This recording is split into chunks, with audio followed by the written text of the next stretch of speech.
City మధ్యలో ఈ industries అన్నీ ఉండటం వల్ల సిటీలో ఉండే ప్రజలకి ఎయిర్ పొల్యూషన్ కానీ ఏ రకమైన పొల్యూషన్, ఇండస్ట్రీ అంటేనే పొల్యూషన్ కాబట్టి వాటిని పంపిస్తున్నారు. Okay, agri. అయితే అదే దీంట్లో పర్యావరణాన్ని రక్షించటానికి అని చెప్పి మళ్ళీ కాంక్రీట్ జంగిలే చేస్తున్నారు కదా సార్. కాంక్రీట్ జంగిల్ అంటే మన ప్రజల అవసరాల దృష్ట్యా కొన్ని గ్రోత్ కారిడార్ చేయాల్సి వస్తుంది. ఓకే. మీరు చెప్పింది ఒక రకంగా కరెక్ట్ అయినప్పటికీ కూడా దానికి కావాల్సిన మెజర్స్ తీసుకోవాలి. Both from the government and from other side also we should take the measures.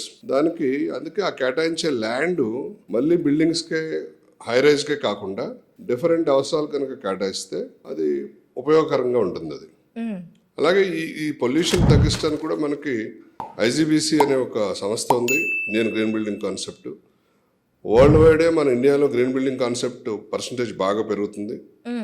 So green building కాన్సెప్ట్లో కొన్ని స్టెప్స్ తీసుకుంటున్నారు పర్యావరణం పరిరక్షించడానికి. దాంట్లో భాగంగా మనం ఎయిర్ పొల్యూషన్ తగ్గించడానికి గ్రీనరీ పెంచారు, స్పెసిఫైడ్ గ్రీనరీ ప్లాంటేషన్ పెంచాలి ప్రతి ప్రాజెక్టులో. తర్వాత వాటర్ మన ప్రొక్యూర్ చేయడానికి, దాన్ని ప్రొటెక్ట్ చేయడానికి వాటర్ పర్కులేషన్ పిట్స్ కానీ దాని నామ్స్ కానీ స్ట్రింజెంట్ రూల్స్ పెట్టారు. అలాగే మన పవర్ సేవింగ్ మెథడ్స్ కోసం సోలార్ సిస్టమ్స్ పెట్టారు కొన్ని. అలాగే రీయూజ్ మెటీరియల్ చేయాలి కొన్ని, మళ్ళీ రీమ్యానుఫ్యాక్చర్ చేసిన మెటీరియల్ని వాడాలి ప్రతి కన్స్ట్రక్షన్. అలాగే న్యాచురల్ శాండ్ బదులు రోబో శాండ్ వాడాలి. అలాగే గ్లాస్ పెట్టేటప్పుడు కూడా కొన్ని నామ్స్ ఉన్నాయి బిల్డింగ్స్లో. అట్లా ఐజీబీసీ నామ్స్ ప్రకారం చేసిన బిల్డింగ్స్కి గ్రీన్ సర్టిఫికేషన్ ఇస్తుంది ఓకే. ఐజీబీసీ. దాంట్లో సిల్వర్, గోల్డ్, ప్లాటినం అని ఉన్నాయి.